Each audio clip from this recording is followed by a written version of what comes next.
Hereby call to order the meeting of the International Academy Joint Steering Committee. We are meeting tonight here in Birmingham Public Schools at the Education and Administration Center, 31301 Evergreen, Beverly Hills, Michigan. Today is October 2nd, and our meeting is starting a little after 6 o'clock at 6:01. So I call this meeting to order. Please let's stand for the Pledge of Allegiance. The flag is right here in the center. I pledge allegiance to the flag of the United States of America and to the republic for which it stands, one nation, under God, indivisible, with liberty and justice for all.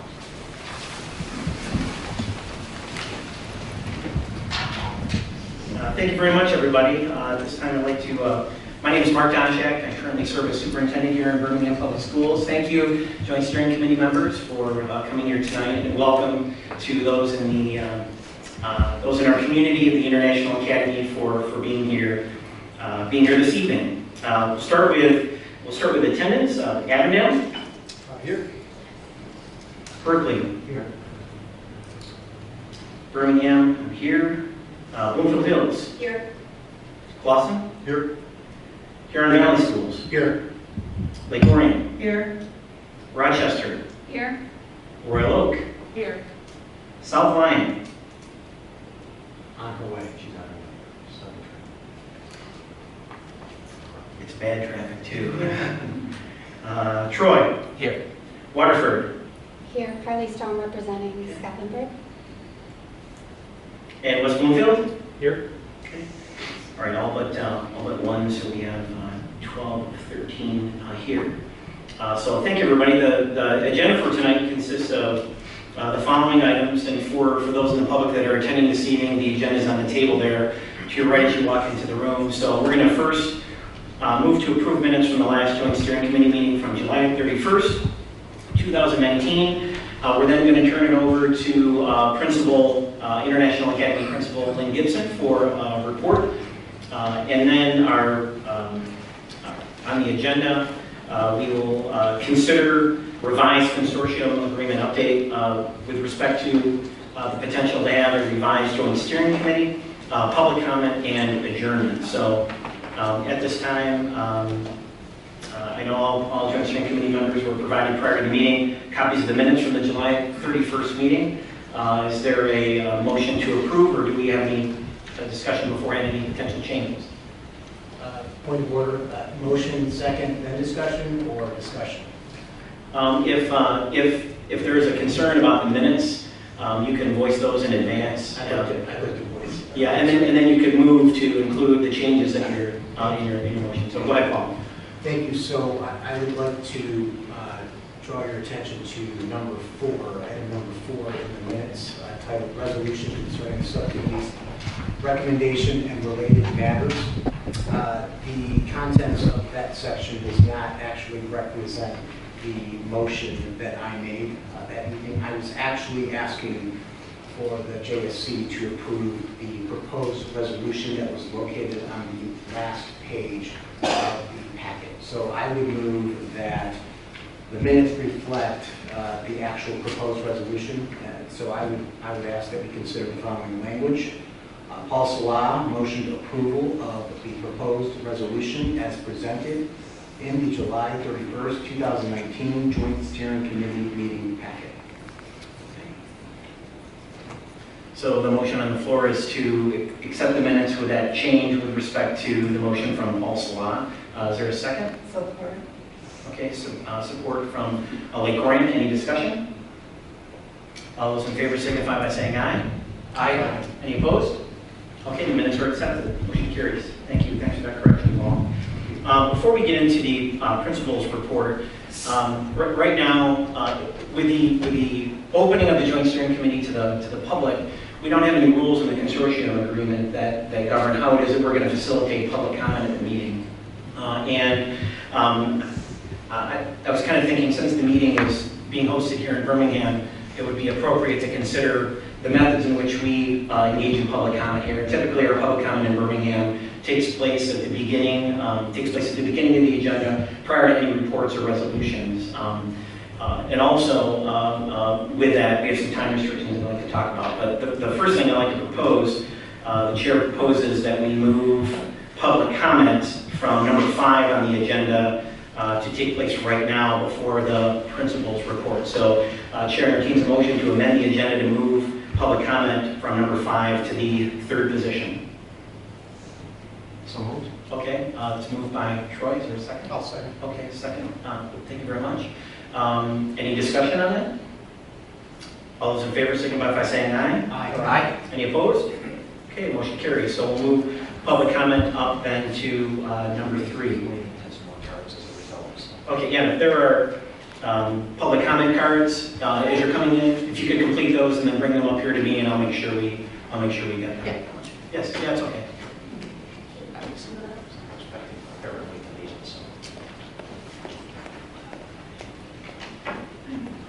Thank you.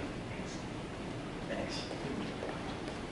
Okay, so now before engaging in public comment, in Birmingham, we do, what we say to our community preferred meetings, we value community input, public input in public meetings, and we welcome public comment on school issues. We do revise, or we do have a time limit for individual contributions in public comment to 3 minutes. And I think it's appropriate to do that to make sure that we can honor everyone's request to speak and make sure we get everybody in and then handle all of the items on the agenda. So I would entertain a motion to limit public comment from each speaker to 3 minutes. If that's, if someone wants to move that. Okay, so moved. Is there a second? Second. Okay, support. Any discussion at all? All those in favor signify by saying aye. Aye. Any opposed? Okay, motion carries. That's all right. Thank you.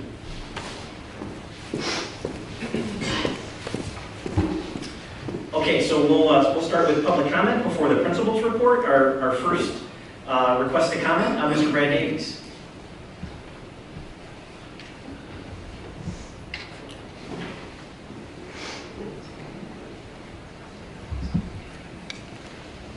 Hi, everybody.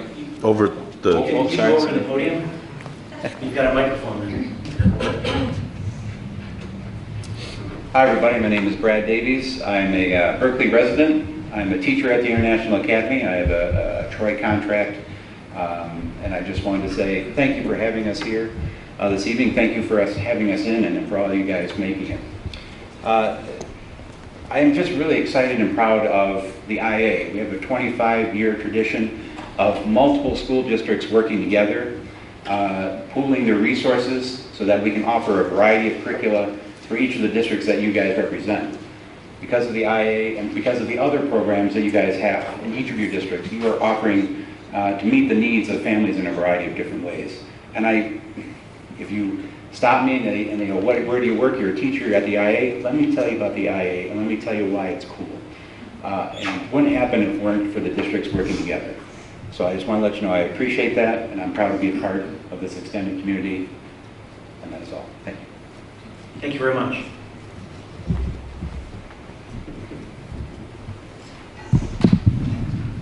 Our second speaker, Ms. Efros.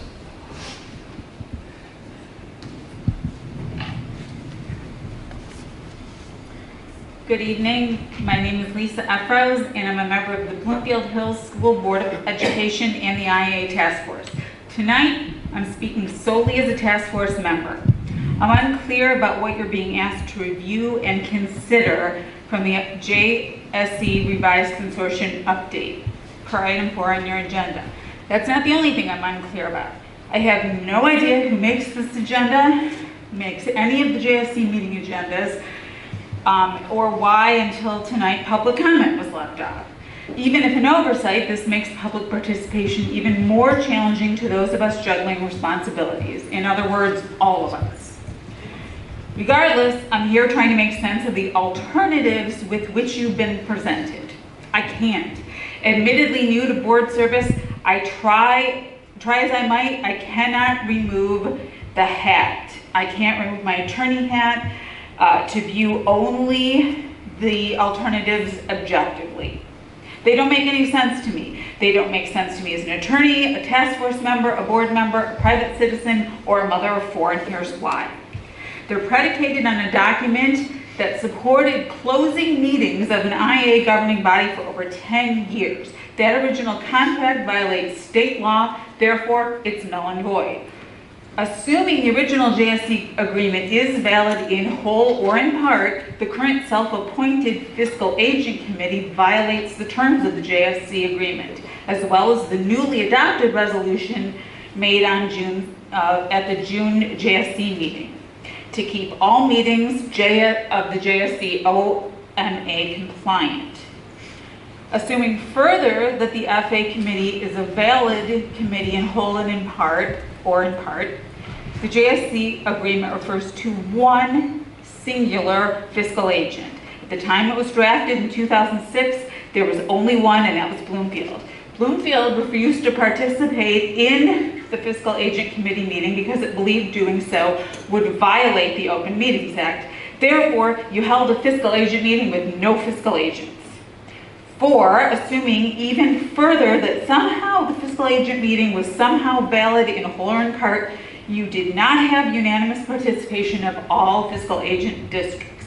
In summation, you held an unauthorized closed meeting where you engaged the services of an attorney to draft 2 alternatives. Decisions were clearly made. How, under any interpretation of the OMA or any version of the JSC agreement, is that valid?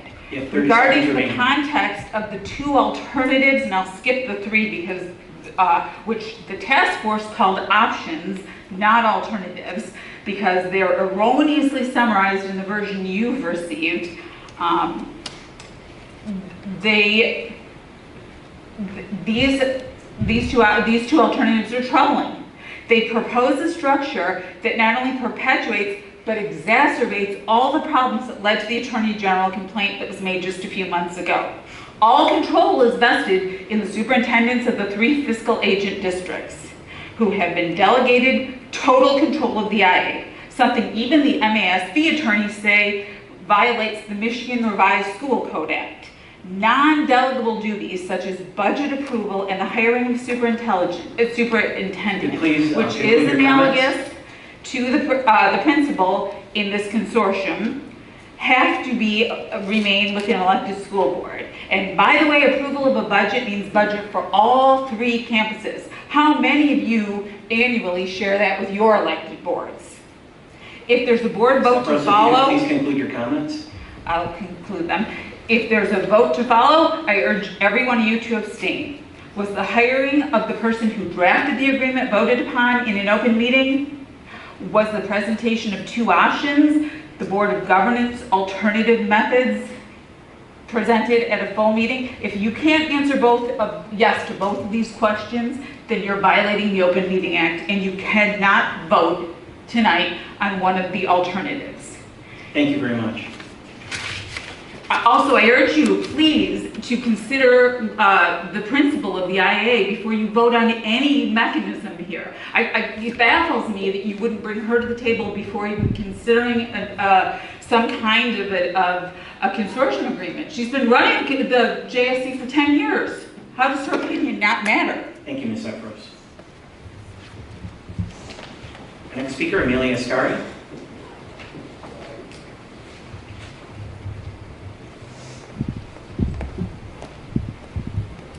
Okay, good evening, everybody, thank you for this opportunity to talk with you. I want to identify myself as the parent of 2 International Academy recent graduates.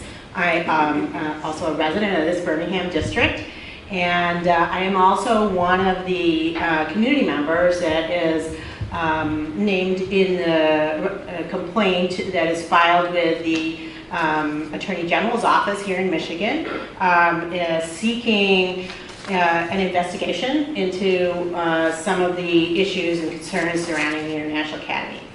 That said, I also want to kind of frame my remarks very briefly by saying that I am an educator myself. I come from a family full of educators. I have been a very active volunteer, both in education communities, both as a parent and even before I became a parent, throughout my adult life. So I'm here because I really care about education, and this is why I'm seeking help, because I believe that the International Academy need some outside help to investigate what has happened here and help move forward.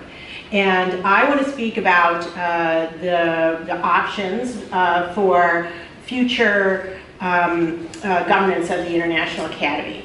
And I hope you don't take offense, but I think it is in your best interest as administrators and superintendents, and also in the best interest of the school and the communities, all the taxpayers involved, to create some more distance between the school and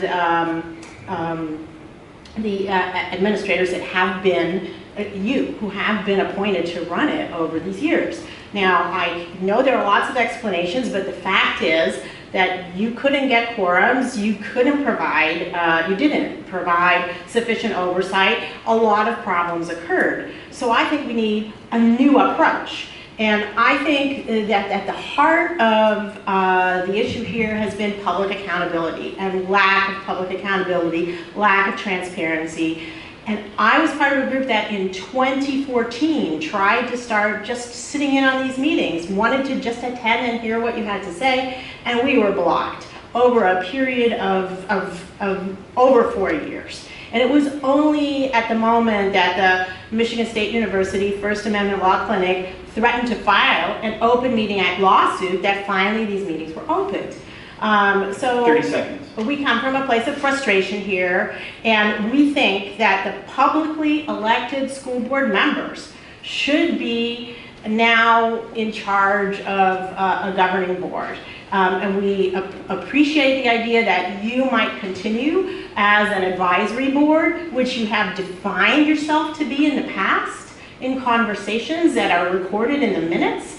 And I think that's an appropriate way to move forward with governance of the IA in the future. And again, I really appreciate your work as public servants. I know not all of you were the ones who were actually supposed to be sitting at the table over the years, but your delegates were, and that whole system just failed.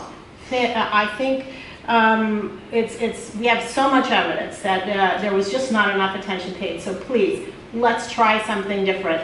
Perhaps you can offer the school boards 2 options instead of 1, if you need to take a vote on that today. Maybe one option would be to have a board of elected school board members similar to the board of the Oakland Intermediate School District. If you would please conclude your comments. Sure, and the other might be the one that you seem to prefer. So, thank you. Thank you. Thank you very much. Our next speaker, Angel Lau.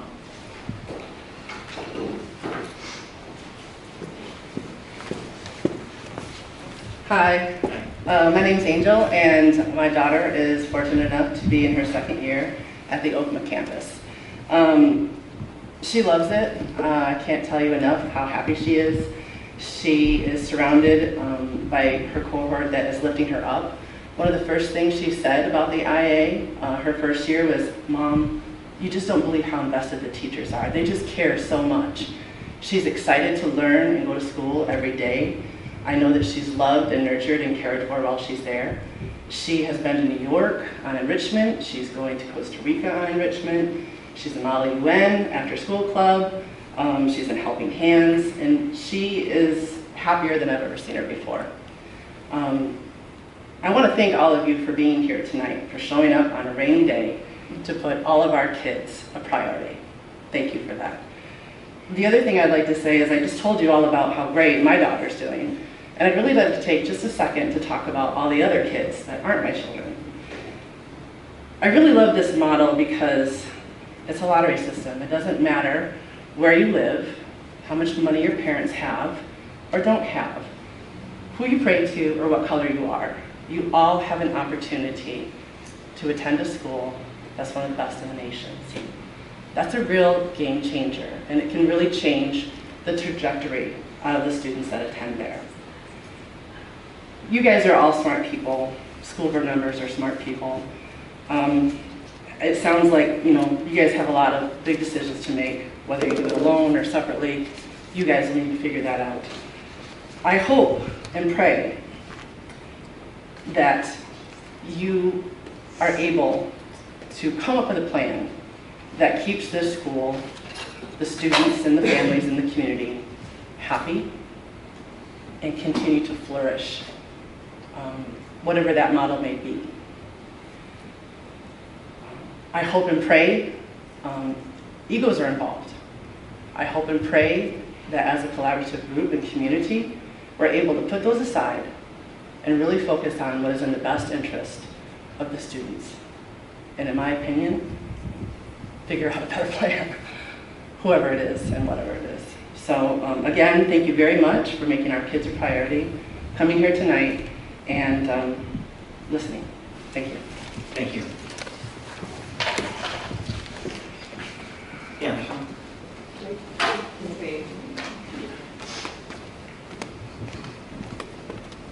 Thank you. Thanks so much.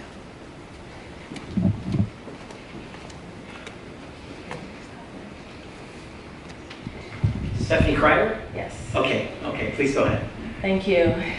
Good evening. I apologize for my heavy breath. I was trying to rush in. I just want to be able to come before you again. The last time, let me back up. I am a Bloomfield Hills and a West Bloomfield parent. I have a daughter in both districts and have been one of the community members who has met privately as well as met publicly with individuals regarding concerns at the International Academy. I'm pretty much a community advocate in the Bloomfield Hills community. I'm here tonight because when I came before the Joint Steering Committee, I know many of you were not there at the time, but when I came before the group, I was basically saying I understand you were in a hard position. And that is that there were pieces of information that you didn't receive, or maybe didn't receive in a timely manner, or information that you received that maybe was not clearly articulated to you in terms of the seriousness of what is at stake here. I am disappointed to learn that in the time that this new group has been able to reconvene, come together, digest what has been presented, to find that there has been a response that I think that if our children knew some of the behavior that was occurring behind the scenes, that we would probably be ashamed. Behavior that we in the schools tell children that they shouldn't participate in. And by that I mean bullying behavior. If someone comes before you and they speak, let's respect them. Might not agree, but let's respect them. If someone is trying to share information with you, don't block them. That information just might be helpful to you and your entire community, even if you don't see it at the time. If someone says something you don't like, don't call someone who you think can reprimand them because you didn't like what you heard. This is unacceptable behavior from professionals whom we deem in high respect. I expect more. I hope that the other community members here expect more. I'm sorry I didn't get to hear what everyone said, so I hope I'm not redundant tonight. But I think at the foundation of what we have been trying to do here is really appeal to the human decency that I think is in all of us. And that is, one, to put students first. If you have concerns that come before you about mental health crises, please don't dismiss that. The International Academy might be ranked as number 1, number 2 in the state, but it doesn't mean that there are other issues that don't need to be addressed. 30 seconds, right? Okay. In addition to that, conflicts of interest, any allegations of, inappropriate behavior, whatever that might be, whether it's criminal activity or not, don't take that lightly because all of you could be held accountable for that. We will do what's necessary to make sure that the community is aware and that everybody who is a part of it will be held accountable. Thank you. Thank you. Stephanie Kreider. Thank you. It's C-R-I-D-E-R? Kreider? C-R-I-D-E-R. Okay, thanks. Thank you. Okay, thank you. Any more white cards for public comment at this time? Okay, thanks. So in the current consortium agreement, the chair of the Joint Steering Committee is the principal of the International Academy. and the principal serves as a non-voting member of the JSC and as chair. Lynn Gibson who put together this agenda. The chair of the meeting, if you all know from Robert's Rules of Order, can pass that gavel to anybody. And since we're kind of living into this new norm of the Open Meetings Act, I talked to Lynn and said, look, I'm very happy to chair and facilitate the meeting so that Lynn can make some reports and share some information, and we could ask questions of her about her reports this evening. So I hope everybody's okay with that. I'm going to keep the gavel for the next little bit. So moving in on our agenda, thank you everyone for your public comment. We really do appreciate it. The principal's report, we have a number of items that are to review: enrollment history, school goals, IB results, IB verification visit coming up in 2021, an accreditation visit, blue ribbon school status, and service learning. So Principal Lynn Gibson, at this time, the floor is yours. Good evening. It's exciting to be here tonight to be able to share some of the wonderful highlights of the International Academy. And we're going to do it in IA form, which is, as one school with 3 campuses, we are intentional about our collaboration. And so our tri-campus administrative team will be taking different parts of the report and presenting it. And it's similar to how our departments work as well. We have a department leader, but everybody in each department collaborates and has a voice in any of the department decisions that are made. And so we wanted to make sure that we were in keeping. It stated that while we provided students with interdisciplinary learning throughout their time at the IA, there needed to be formalized units that were developed for students to go through in different curriculums. And so this is a goal that department heads will be working through release time, working with our IB learning coordinator, and working together to develop these units so that our students have these experience and that they're not just single-day lessons, but working through the curriculum of 2 different courses working together for these interdisciplinary units. And these are their NYP or middle years programs, so our 9th and 10th grade.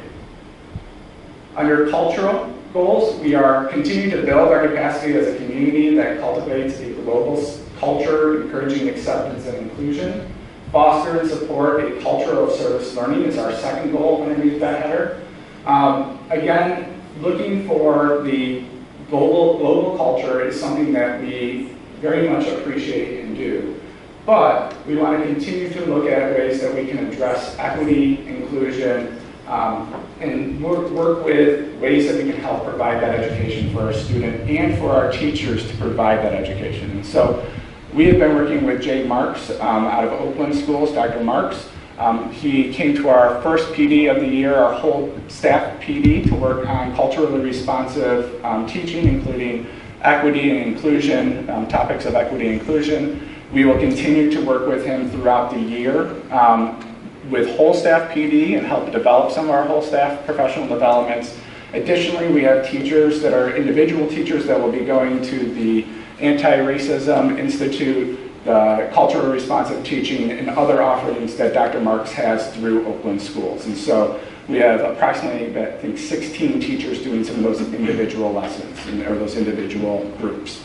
Fostering and supporting culture of service learning. Again, this was something that the NYP external review stated that our students experience service learning, but we need to do a better job of embedding it in our daily curriculum. And so we've done a great job of providing service learning options for students or opportunities for students, but finding ways to incorporate that into the biology curriculum, the history curriculum, the literature curriculum. And so working with departments and our service learning coordinator together and collaborating and finding ways of addressing that in the curriculum itself.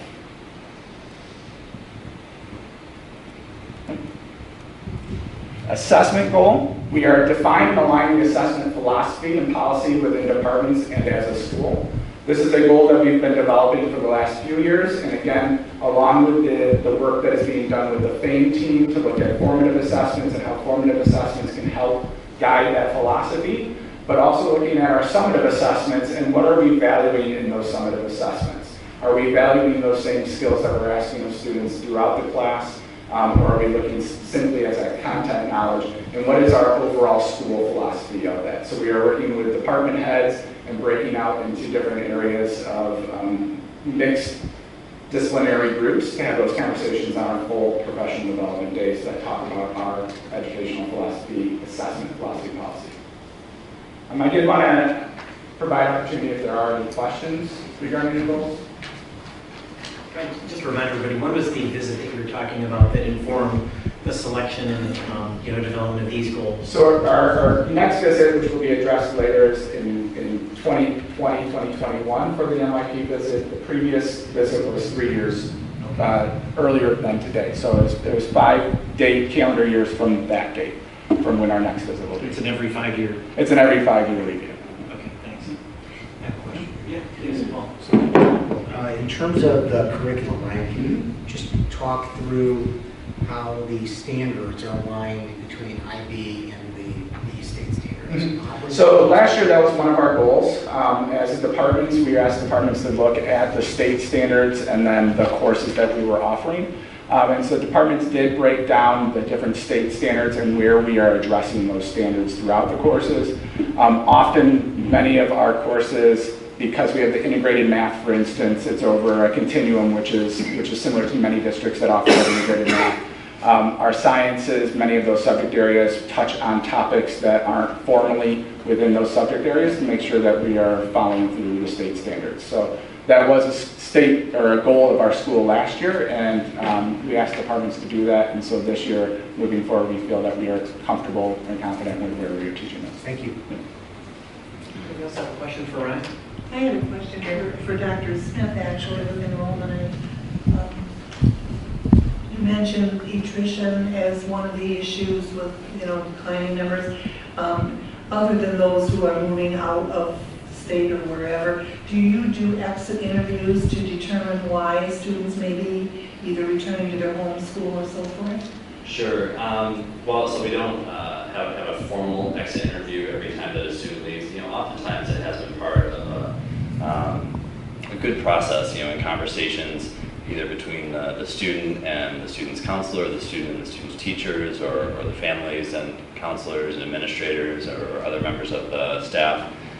So it's pretty rare, that a student comes in on the last day of school and says, I'm not returning next year. Normally we've had a pretty good process of deliberating with the parents, weighing pros and cons with the individual student, about the benefits of staying with the International Academy and potentially the benefits of returning to the home district and programs that are offered in the home district. So to get back to your specific question, we don't have a formal exit process. I would say probably, I'm looking at my colleagues once again to the other campuses, I would say probably over 75% of the time.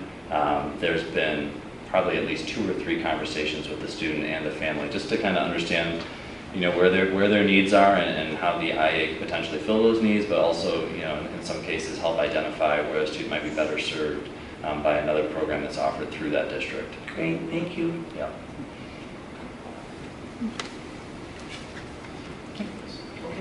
There are no other questions. Principal Gibson is now going to come up for the IB results. So normally our IB coordinator would present this information, but our former IB coordinator has taken a position in another position in one of our consortium districts. And so I am happy to say that Joanne Jugo is here. She is starting effective October 15th, and she's getting a slow on board at this point, but Joanne has been at the International Academy teaching English. She's taught both in the MYP and the DP for the past 2 years. She's also been supporting our ESL students and helping the teachers work with them as well. She's also been our NHS advisor, and prior to coming to the IA, she was in North Carolina for 7 years. And during that time, she served many roles, including being a gifted and talented coordinator. She has her licensure in that. And she's also helped to develop curriculum, and she's a curriculum coach. So we're really excited that she made it through the process and that she's going to be starting soon. So Joanne, next year, this is you. And these are really fun fun information to share. So 90% of the students who are trying to earn the full diploma, and the full diploma includes students testing in all 6 of the core subject areas. You have group 1 that is English, group 2 that is second language, group 3 that is history or economics, group 4 is science, group 5 is mathematics, and group 6 are your electives that include art and music. And so the students are testing in all the subject areas, and their goal is to earn a 24 on their IB diploma, and that's on a scale of 1 to 7. So 90% of our students are seniors who attempted to earn the full diploma actually did earn that, and you can see the comparison to the world average. This year at the regional IB conference this summer, they shared with us the US average and the Michigan average as well, and so that was kind of helpful to see where we are sitting. As we have expanded to 3 campuses, our results have remained consistent. And that's in large part because our teachers continue to collaborate and develop ways to support our students as a tri-campus model. So while we are wonderfully small and unique at each campus, when you combine, as Dr. Smith was saying earlier, when you combine all of our students, we're pretty big. In fact, we're the 2nd largest IB diploma granting high school in the world, second to only 1 school in Singapore. So, most programs, and our teachers can attest when they go to conferences and they hear, you only have 8 students in your program? Typically, most high schools and a comprehensive high school have less than 30 full diploma students. And so we're really proud of the fact that as we have expanded, our performance is remaining consistent. The other piece, what we do with the information that we get from the IB, because it is quite valuable, students have to take something called an internal assessment and external assessments. And the IB provides us with information that helps us disaggregate that data, and the departments look at that data to create goals. So when they look at their diploma results, and they're talking to each other on July 6th when the results are released, and they're saying, wow, did you see how our kids did on paper 1? And whether they're saying, hey, we're really proud of them, or they're saying, hey, what can we do as teachers to improve those scores? The IB really does provide some wonderful data, and so what we have asked our departments to do is to create a diploma program goal, so an 11th and 12th grade goal, and then also a middle years program goal, the 9th and 10th grade. So how is it that the 9th and 10th grade, how can we develop the skills that they might need to help ameliorate some of the deficiencies in the 11th and 12th grade? And so every year the teachers are working on, as a department, a tri-campus department, the MYP and DP goals based on the data that we have. The other piece that kind of along the lines of the culture and being inclusive. Over the last couple of years as an admin team, we have looked at the higher level and standard level course choices that the students are making, which our seniors are doing right now. And they have to determine which 3 courses they're taking at the higher level, which in IB terms is 240 teaching hours. And which 3 courses they're taking at the standard level, which they define as 150 hours. We kind of define it as which of those subject areas do you feel most confident that you are that practitioner. And so students don't have to declare that at our school until their senior year right now. So we go through their choices and we look at them and we talk with our teachers and we say, is this the best course for a student to be taking at the higher level? Because they have to earn 12 points on their higher level courses. So sometimes the students don't always understand the ramifications of some of the choices that they're making, and so we sit down with them and we say, look at how strong your understanding is in one of these other classes. Why are you taking that standard level instead of higher level? And we've tracked that information and the changes, and each year there are students who have earned their diploma as a result of that switch. So these kids work so hard over 4 years, and we really want to make sure that we're providing the support and opportunities for them to earn that 24. We've also looked at their scores and the students who did not earn their scores in alignment with their overall grade point average. And there's not always a correlation with grade point average and the scores. So we have a lot of fun talking about the data and the goals and how to best support students. Are there any questions about the IB results?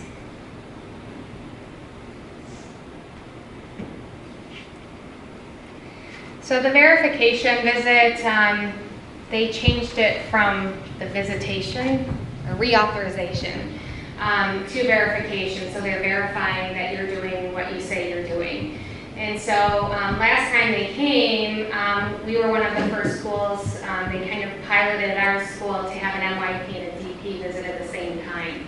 And so when we got the email last year asking if we wanted to do that again, we said yes. So we don't have the date yet. We don't know if it's in the fall or in the spring of next school year.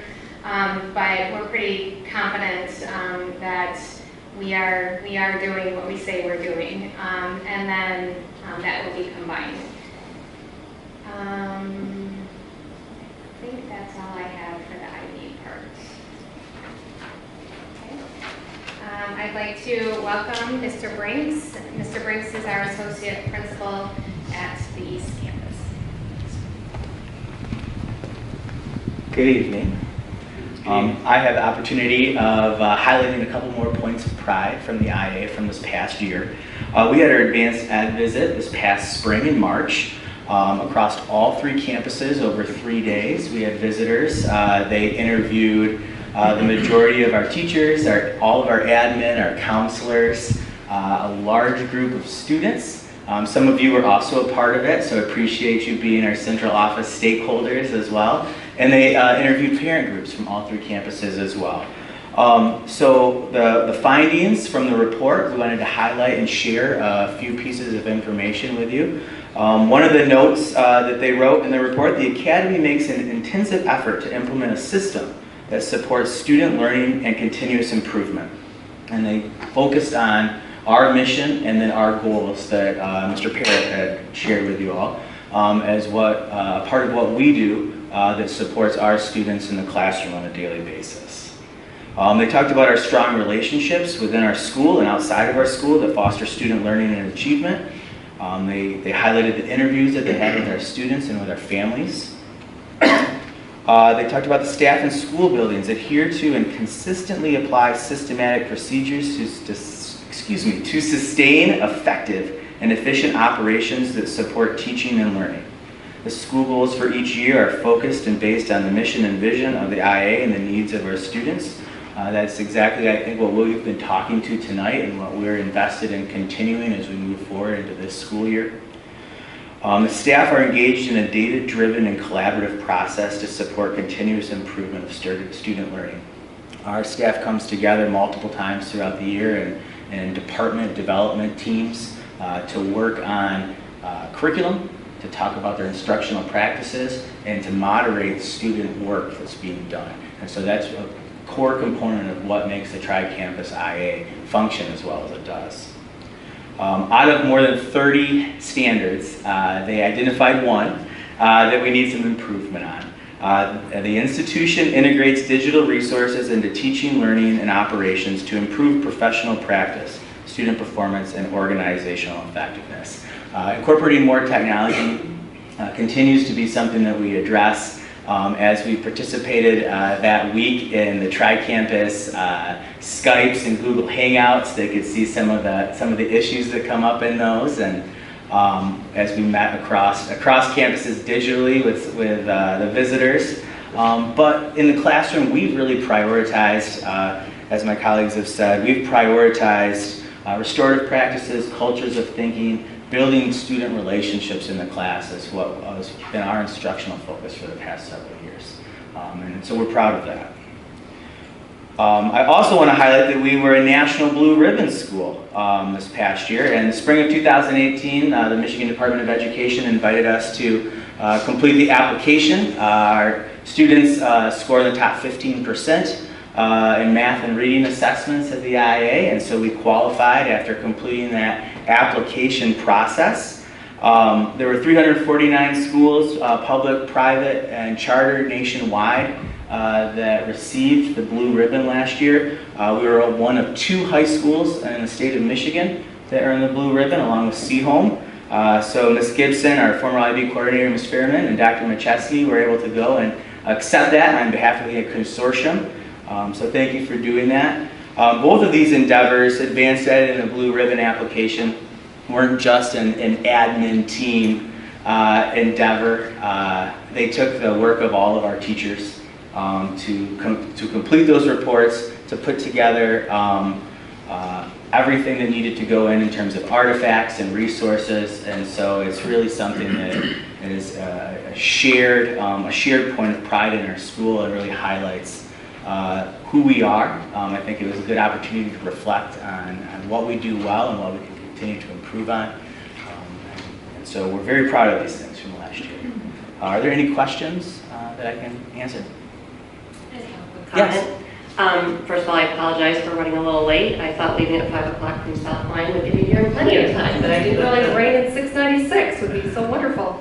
I just wanted to share, in terms of the advanced ed and the digital learning environment, nationally for advanced ed, we don't see people getting in the areas of meeting expectation or exceeding. So I think that's a challenge nationally with regard to their rubric. So I appreciate it. You've done great work. Yeah, we're going to continue to work on it, so thank you. All right, I am going to invite Ms. Clancy, our service learning coordinator, with this time.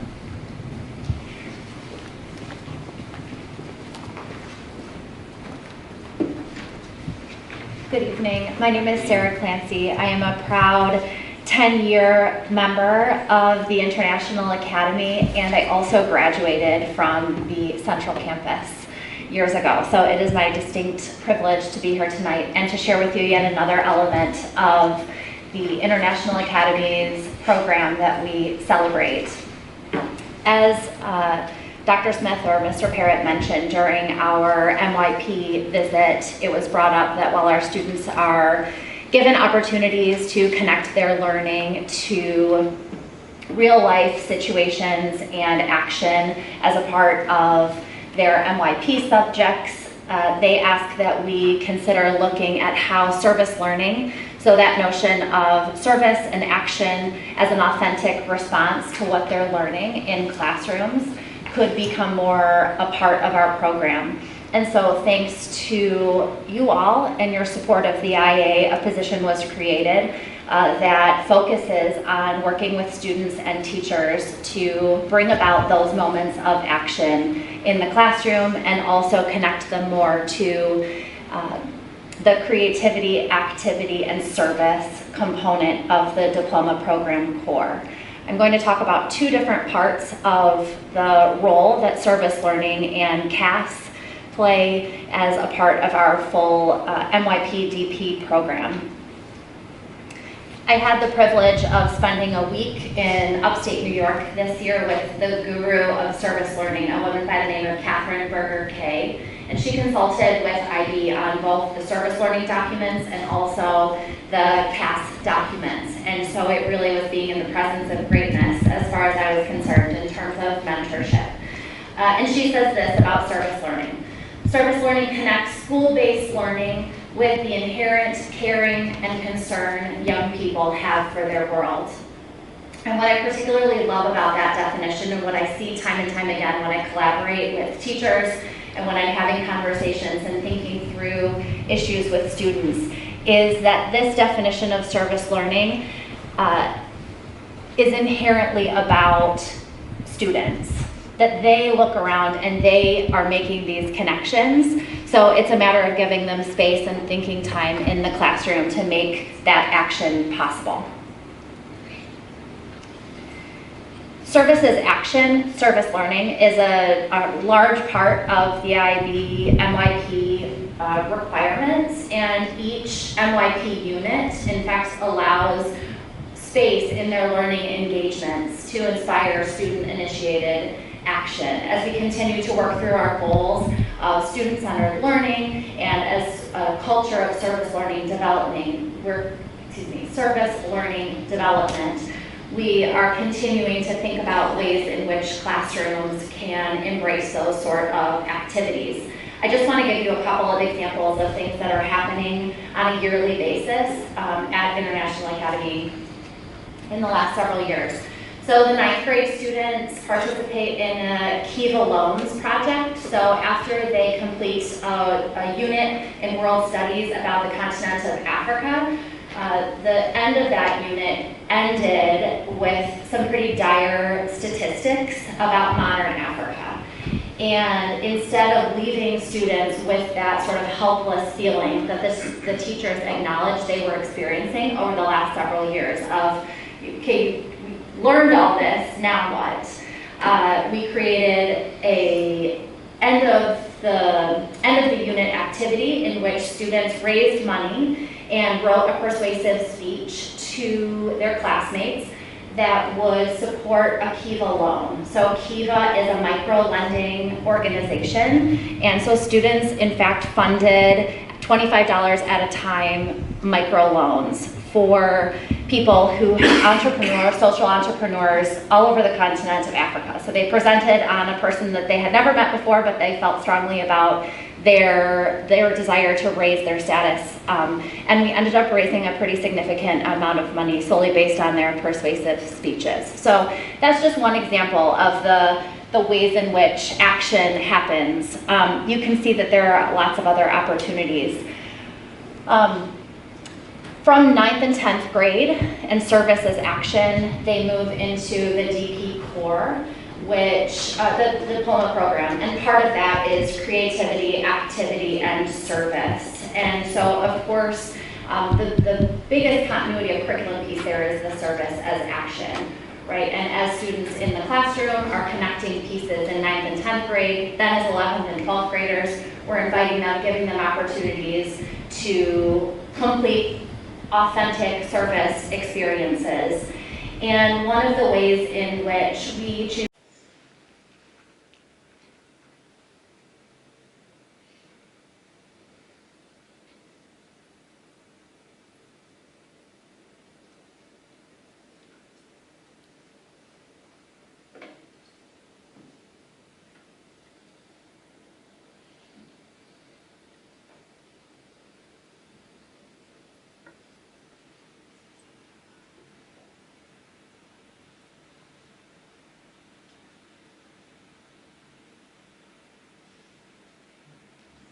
Thanks.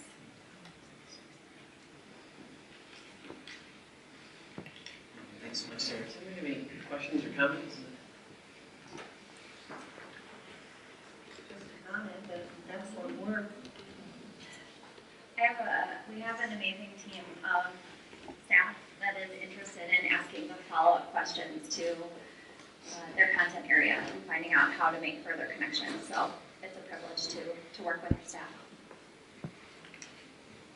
Thanks. Well, thanks, Lynn, Chris, Ryan, Sarah. Really appreciate the reports and the information and answering the questions.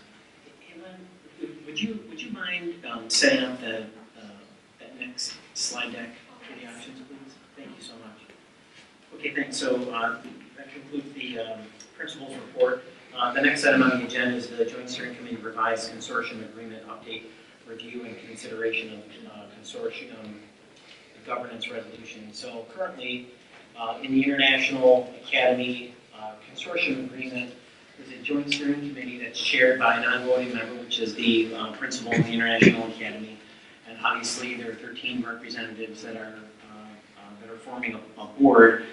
And there's obviously been a lot of feedback we've been receiving at meetings like this. A lot of us have had presentations at our own board meetings back from members of the community of the International Academy advocating for perhaps changes in the consortium agreement and then changes in the governance model for the International Academy. And so there's the International Academy Task Force that has proposed a number of recommendations. And again, all of us, I'm sure, have seen those either in documents that have been passed along to us from the task force or presentations at our board meetings.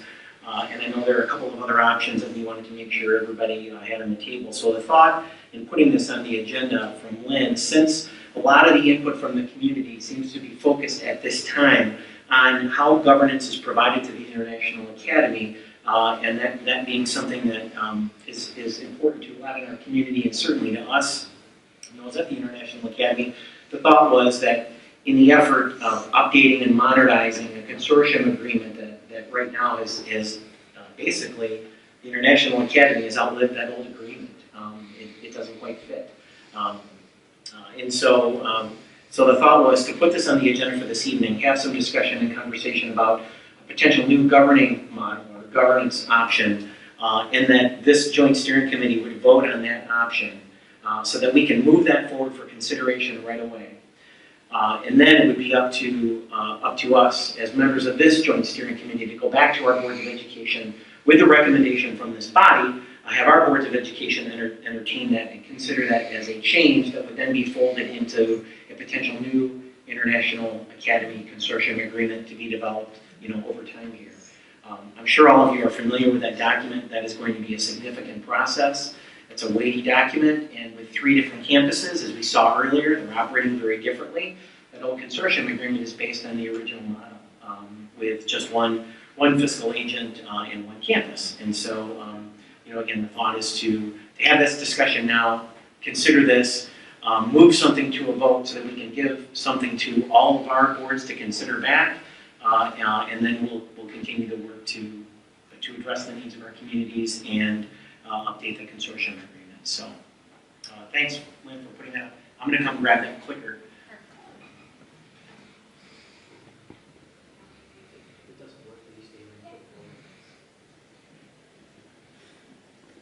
So just to get the discussion started, I asked Lynn to just real quickly summarize slides that capture the elements of the 3 International Academy Task Force options and then some of the other options that have been submitted for consideration for us today. So there are 5 in total, and then the thought is, again, we can maybe have some discussion, or if somebody wants to move one of these forward for consideration, we can actually consider it through the regular parliamentary procedure, if that's okay. So I'll just go ahead and go. So option 1, this is a 5-member governing body that would consist of superintendents. So this would reduce the number of joint steering committee members from the 13 that are currently in place now to 5. 3 of those seats would be held by each of the fiscal agents, and 2 would be at-large superintendents that would be elected by a majority vote of all the participating districts for a 2-year term. So our fiscal agents in Troy, Huron Valley, and Bloomfield Hills would hold those spots with 2 at-large elected. And then there was a process in place for this one regarding a ballot with the names of superintendents of participating districts who wish to have representation on that body from at large. So that's option 1, a smaller joint steering committee comprised of superintendents or an appointee. The second one is a 5-member governing body consisting of board members. So 5-member governing body consisting of duly elected or appointed members of boards of education of participating districts. The governing body shall have the responsibility and authority to govern the consortium in accordance with the provisions of the agreement. So this would essentially take the number down from 13 to 5, that those 5 seats would be board members, and all decisions would be made by a majority vote of that 5-member Board of Education trustee body. Hey, Mark? Yes? I believe this second option also calls for the 3 fiscal agent boards. Thank you. And 2 members at large. Well, there would be 5 board members, but 3 would be the fiscal agent, similar to the superintendent. Thanks, Paul. Appreciate that.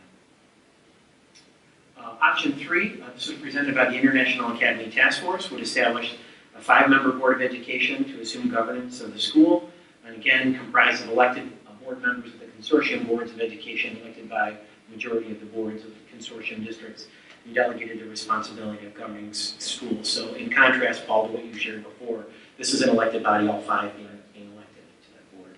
consisting of board members. Option 4, presented by the task force, continuing the governance of the JSC, comprised of 1 administrator, superintendent appointee from the 13 consortium districts. Obviously, this is what we have right now. And then option 5 would take slight variation of option 1, continued delegation of governance of the IA to the Joint Steering Committee, and the creation of a smaller Joint Steering Committee with no less than a number that this body felt appropriate or somebody wanted to move.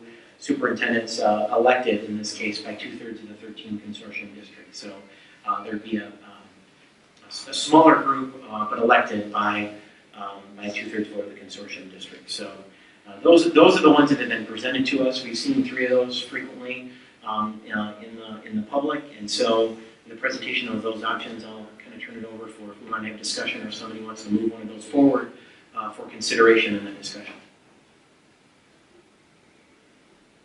I'd like to say a couple things. This may be repetitive to my colleagues and maybe new to those who are in the audience. I am a resident of Bloomfield Hills, however, I represent Lake Orion in my school board, none of whom are here tonight, but I am representing them. In 1996, I believe, the International Academy was developed. And at that time, I was the superintendent in Oxford, and I was thrilled to have an opportunity to present to our community and for our students that they might not otherwise have had. So I just want to make it really clear that, and I think it was Angel who's in the audience, one of our parents, the question that I am considering is not, should we continue the International Academy or shouldn't we? Because that is not up in my mind for grabs. It has been a phenomenal opportunity way back then and throughout the 20-some years for kids who would not have this opportunity. So the issue that we're looking at tonight is what is the best way to govern this wonderful academy moving forward.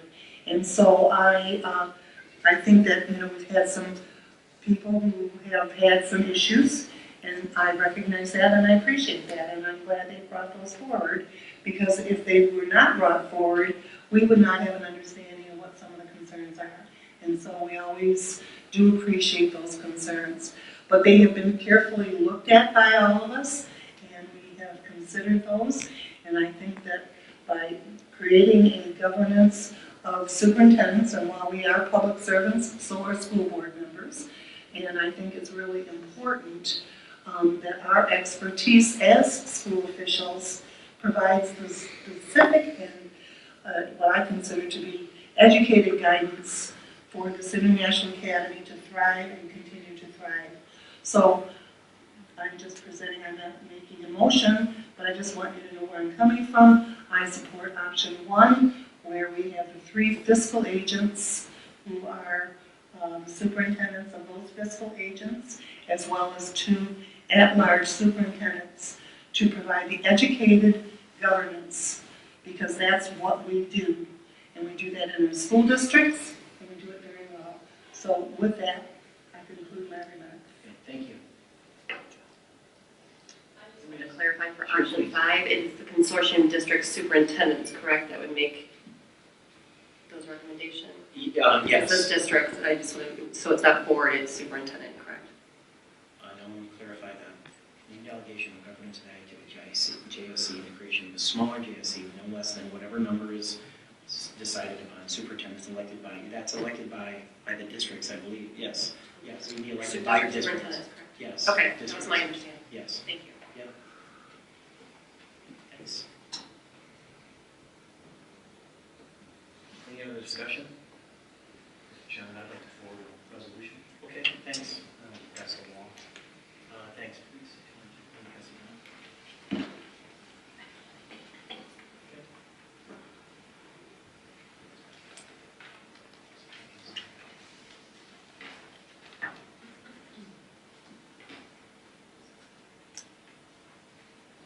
Resolution states and hold the Joint Steering Committee approves alternative number 1 attached to the September 25th, 2019 correspondence from board presidents Schmidt and Wiseman.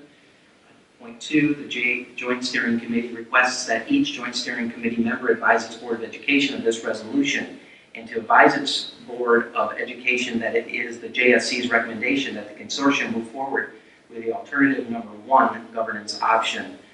Number 3, JSC requests that each JSC member present a resolution to its Board of Education which ratifies the JSC recommendation and approves the alternative number 1 governance option. Number 4, all prior resolutions and parts of prior resolutions insofar as they conflict with the provisions of this resolution be and at the same are hereby rescinded. You're moving this for consideration, correct? For consideration. Okay, so there's a motion on the floor as stated, a resolution in support of option number 1 with this additional language. Is there support? Support. So there's a motion and a second. The motion as read again approves alternative number 1. Requests JSC members to advise each JSC. The JSC requested each JSC member advise its Board of Education of this resolution and to advise its Board of Education that it is the JSC's recommendation that the consortium move forward with alternative number 1, and the other items are together in front of you in 3 and 4. So that is the motion that's on the floor. Do we have discussion? I just want to share that I'm here to deputy from Waterford, and I wanted to be known that I've engaged in many conversations with staff member, our superintendent, and I am voting on his behalf tonight as directed by. Okay, thanks. Any discussion?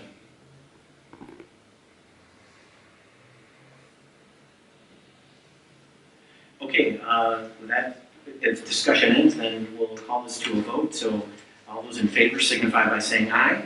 Aye. Any opposed? Nay.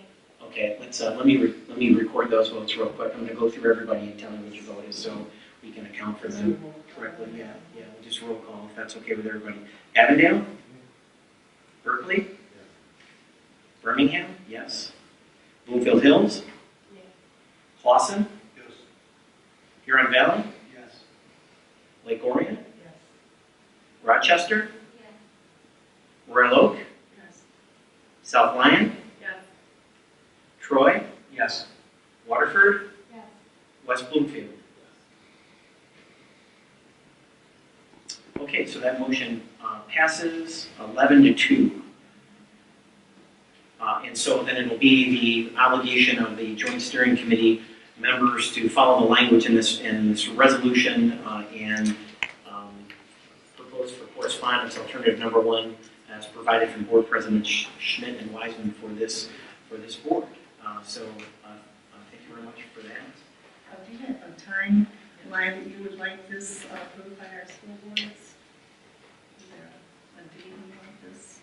I think we recognize that boards have established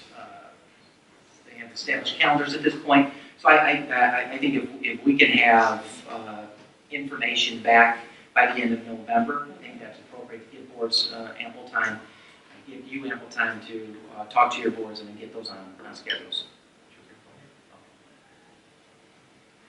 I don't mean to monopolize this meeting, however. Do we have a process? Monopolizing it. Monopolizing, well, like that's better. Do we have a process for selecting the 2 at-large? See, I haven't even tried your name. That's outlined in the original resolution. Yeah. But we're not doing that tonight, is that correct? No. Okay. No, we'll just, the idea is to take it back to your boards, get some general agreement on, hey, is this something that you can support and report back? And I do want to just one point of clarification. I wanted to get to our next meeting.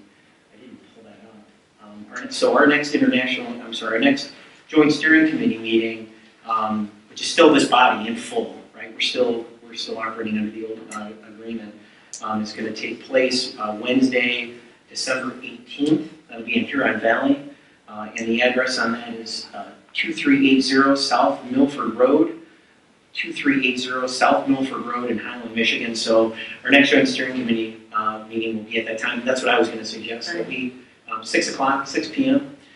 And so if we can have things, to Rich's point, if we can have things wrapped up by the end of November, then we'll have some input back. Yeah, we can consider that input in our next meeting of the Joint Steering Committee. So that aligns to our next meeting. I was very happy about the Huron Valley location. The same. We're going to be apologizing to you next time for being late, but thanks for making it out here to the meeting nonetheless. We appreciate it. Now, any other items for consideration or any other comments? I just wanted to thank the administrative team and the staff of the IA for the presentation. We appreciate the work they do on behalf of our kids every single day. Thank you. Thanks. Any other comments? All right, hearing no comments, we have a chair entertains a motion to adjourn this meeting. So moved. So moved by Dr. McChesney, second by Superintendent Pesky. All those in favor signify by saying aye. Any opposed?